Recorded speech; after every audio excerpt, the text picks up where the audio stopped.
340 व्यापारी सेनकुल शौर्य और उसके साथी गांधार साम्राज्य में पहुंच चुके थे। लेकिन जैसे ही शौर्य राजधानी में प्रवेश करता है उसका सामना कुछ अनचाहे लोगों से हो जाता है। अब ये लोग कौन थे और उन्हें क्यों शौर्य से भिड़ने की खुजली थी ये तो हमें आगे ही पता चलेगा।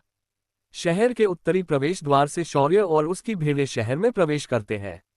जैसे ही वह शहर में आता है तो उसे समझ आता है कि पूरी राजधानी एकदम शांत हो चुकी है। ना ही कोई हलचल है और ना ही कोई चहचहाहट। जब शौर्य राजधानी के अंदर आकर आनी भेड़ों को वहां के एक विश्रामगृह में छोड़कर खाना खाने बैठ जाता है, तब उसने देखा कि उस होटल के सारे नौकर भी चेहरा लटकाए घूम रहे हैं। शौर्य ने ना रहकर आखिर पूछ लिया कि क्या बात हुई है। तब उस नौकर ने डरते डरते इधर उधर देखकर धीरे से शौर्य के कान में कहा, भाई कुछ दिनों से राजदरबार में कुछ उथल पुथल हो रही है। साम्राज्य की सेना हर रोज बड़ी तैयारी के साथ अंदर तो जा रही है पर बाहर नहीं आ रही है। ऐसा लग रहा है कि कोई अंदर बैठकर ही उन्हें खत्म कर रहा है। इसी वजह से हमें सभी को तख्ता पलट होने का डर लग रहा है। अगर ऐसा हो जाता है तो नया सम्राट अब कौन सा नया आदेश देगा उसका कोई भरोसा नहीं है। ये सुनकर शौर्य के चेहरे पर कोई हैरानी नहीं दिखाए और उसने हंसते हुए कहा, अरे अगर ऐसी बात है तो तुम इतना क्यों डर रहे हो? जो होगा अच्छा ही होगा। वैसे भी यहाँ आते आते मैंने देखा था कि आम अर्धमानवों को पिछले कई दिनों से पकड़ पकड़कर साम्राज्य से भगाया जा रहा है। अगर कोई नया सम्राट आ जाता है तो ये चीज तो होना बंद हो जाएगी। शौर्य की बात सुनकर उस आदमी का मुंह उतर गया और बोला, हम तुम्हें क्या? तुम एक मानव हो तो तुम नहीं समझोगे कि हम अर्धमानवों को कैसा लगता है जब कोई निचली जाति का अर्धमानव हमें आदेश देता है तो। ये सुनकर शौर्य को हंसी आ गई और बोला, तुम्हें पता है बाहर के लोग तुम्हें सिर्फ अर्धमानव क्यों कहते हैं? उन्होंने तुम्हें तुम्हारी जाति के हिसाब से ऐसा क्यों नहीं कहा कि भेड़िया मानव, नेवला मानव, शेर मानव? अरे भाई तुम सब लोग किसी भी जानवर के जाति से अपना नाता बताते हो पर अंत में तुम लोग हो तो सिर्फ अर्धमानव ही। इसीलिए ये ऊंची जाति नीची जाति तुम्हारे किसी काम नहीं आएगी। ऊपर से जब मरोगे तो भी तुम्हें सिर्फ यही कहा जाएगा कि कोई अर्धमानव मरा है, ना कि कोई कुत्ता मानव, बिल्ली मानव मरा है। इसीलिए ऐसे जाति पर घमंड करके खुद को ऊंच और नीच में बांटना बंद करो।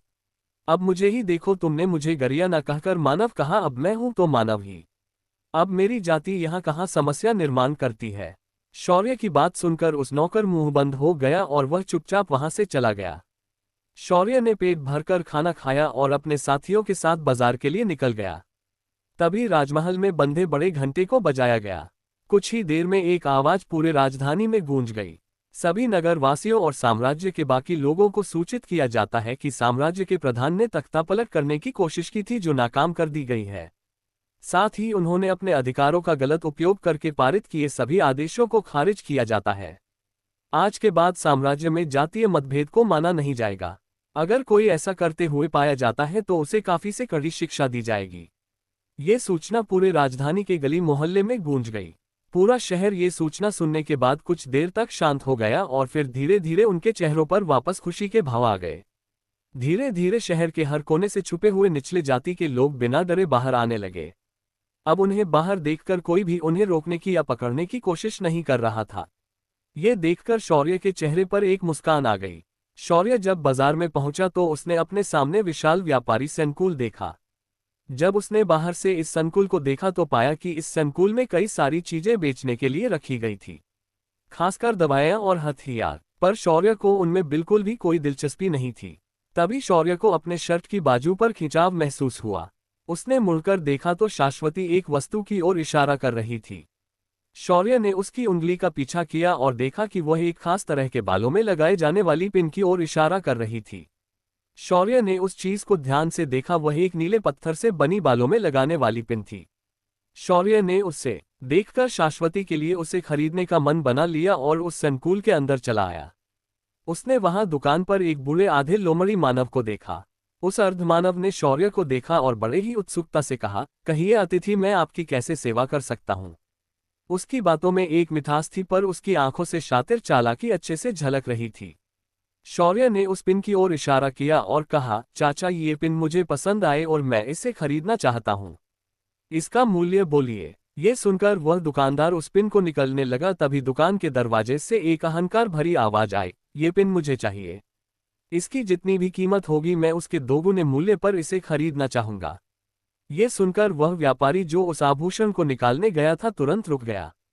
उसने पलटकर उस आवाज की ओर देखा। ये आवाज एक आधे तेंदुआ और आधे इंसान की थी। उसके कानों और पंच पर बने काले धब्बों को देखकर उसके तेंदुआ होने का सबूत मिल रहा था। साथ ही उसके दो शूल दांत उसके ओंठों से बाहर झलक रहे थे। इसके अलावा उसका पूरा शरीर कसा हुआ और ताकतवर लग रहा था। उसे देखकर कोई भी पहली नजर में बता सकता था कि ये उच्च कोटि का योद्धा है। उसने कमर के नीचे धोती पहनी थी और ऊपर का पूरा शरीर खुला था जिसे उसने सिर्फ एक सफेद गमछे से ढका हुआ था। उसके नीचे से उसका गठीला बदन साफ दिखाई दे रहा था। शौर्य और उसके साथियों ने भी उसे पलटकर देखा पर उसे पूरी तरह नजरअंदाज कर दिया। और शौर्य ने उस दुकानदार से कहा, चाचा इस आभूषण को मैंने मांगा है तो ये हमें ही मिलना चाहिए। आप उसका मूल्य बताए, इसे हम ही खरीदेंगे। पर उस दुकानदार ने ऐसा बर्ताव किया जैसे उसने शौर्य की बात सुनी ही नहीं। उसने तुरंत उस आभूषण को उस अर्धमानव की तरफ ले जाते हुए कहा, छोटे मालिक ये आपके लिए ही है। ये लीजिए, आप इसे ले जा सकते हैं। इसका मूल्य सिर्फ 10 आध्यात्मिक पत्थर है। ये सुनकर उस अर्धमानव ने शौर्य और उसके साथियों पर नजर डाली और अपनी कमर से एक पोटली निकाली और उस व्यापारी को दे दी और उस आभूषण को लेकर जाने लगा। तभी शौर्य ने शांति से कहा, रुको, ये वस्तु तो मुझे ही मिलेगी क्योंकि इसे पहले हमने पसंद किया था। अब भीतर होगा कि तुम इसे मुझे दे दो और चुपचाप यहां से चले जाओ, वरना इसका परिणाम सही नहीं होगा। शौर्य की आवाज सुनकर वह अहंकारी अर्धमानव जाते जाते रुक गया। उसने पलटकर शौर्य को देखा और हंसते हुए बोला, अबे गरिए कब से इतने धनवान हो गए कि सेनाध्यक्ष के बेटे से उसकी खरीदी वस्तु को मांगने लगे।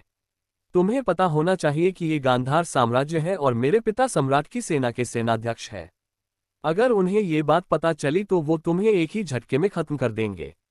सुनकर शौर्य उसका मजाक उड़ाते हुए कहा, क्यों तुम में इतना सामर्थ्य नहीं है कि तुम मेरे साथ दो हाथ कर सको? मुझे पता नहीं था कि गांधार साम्राज्य के सेनाध्यक्ष का बेटा अपने बाप के नाम से ही लोगों को धमकाता है, पर उसमें कोई दम नहीं है। तभी शेरा ने भी एक डायलॉग चिपका दिया, इस चिरकुट को देखकर लगता है कि ये सूर्य नमस्कार से ज्यादा चंद्र नमस्कार मारता होगा।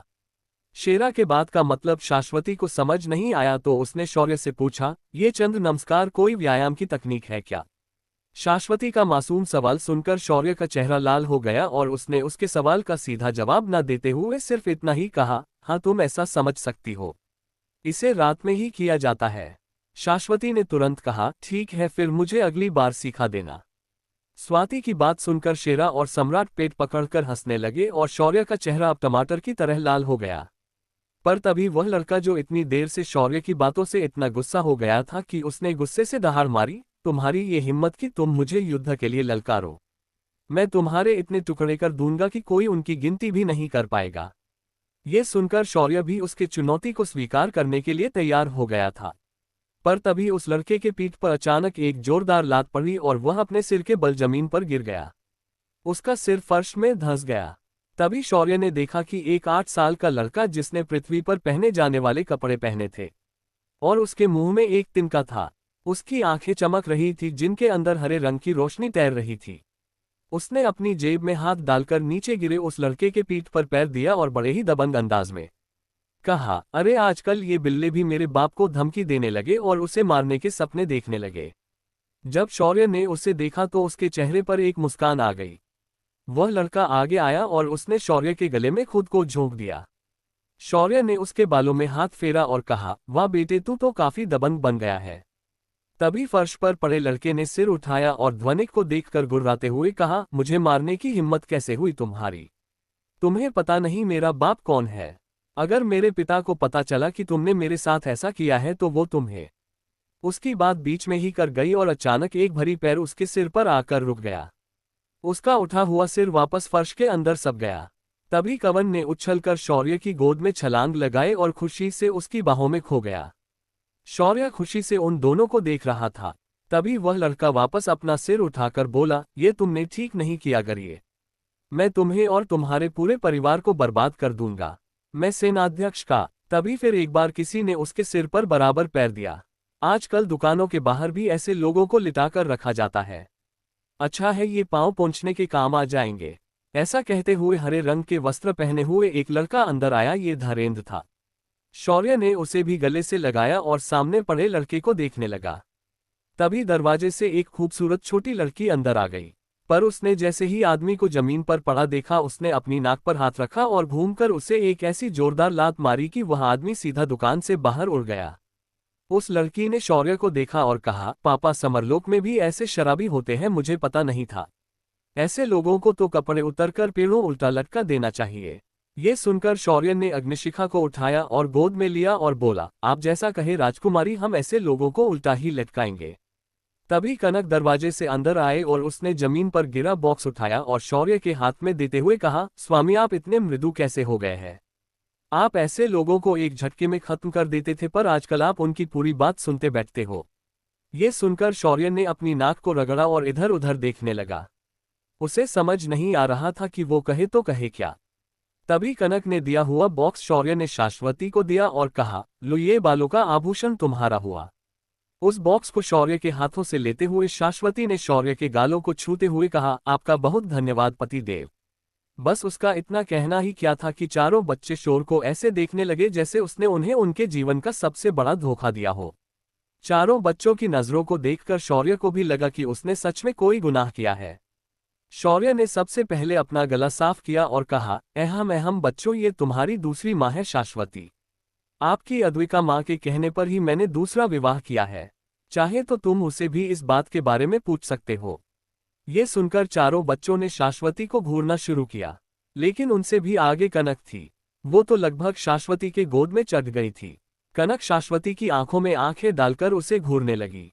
तभी शौर्य ने कनक को उसके सिर को पकड़कर बगल में किया और शाश्वती से कहा, शाश्वती ये मेरे चारों बच्चे हैं जिनके बारे में मैंने तुम्हें बताया था। उसके बाद शौर्य ने एक एक का परिचय अच्छे से शाश्वत से कर दिया।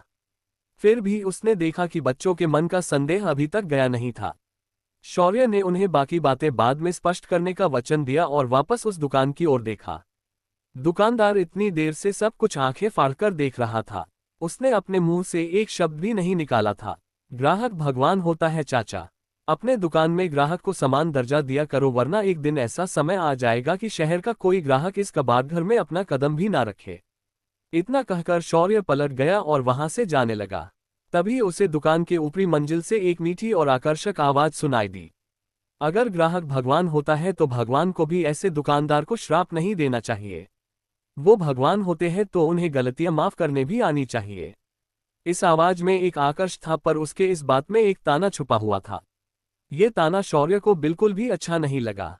उसने उस आवाज की दिशा में मुड़कर देखा तो पाया कि एक लड़की जिसने अरेबियन बैले डांसर की तरह कपड़े पहने थे। उसके इन कपड़ों की वजह से उसकी सुडौल कमर साफ दिख रही थी।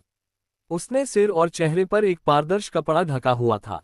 उसके कमर के नीचे पहने सलवार से उसके घुटनों से नीचे के पैर उसके कपड़े के स्लीट से बाहर दिखाई दे रहे थे। उसकी पूरी त्वचा मखमली और बेहद सुंदर थी। शौर्य उसका खूबसूरत चेहरा उन पारदर्शक कपड़ों से साफ दिखाई दे रहा था। उसे देखने के बाद शौर्य मन ही मन बोला, क्या समरलोक में लड़कियां इतनी सुंदर होती हैं कि वो किसी अप्सरा को भी नीचा दिखा दे। तभी शाश्वती ने शौर्य की बाह को खींचा और शौर्य तुरंत अपने विचारों से बाहर आ गया। पर अब वह उसे क्या बोले ये भूल चुका था। कौन है ये लड़की? क्या शौर्य हमेशा की तरह अपने सख्त अंदाज के चलते इस लड़की से मोहित नहीं होगा? क्या शौर्य इस लड़की के सामने कुछ बोल भी पाएगा?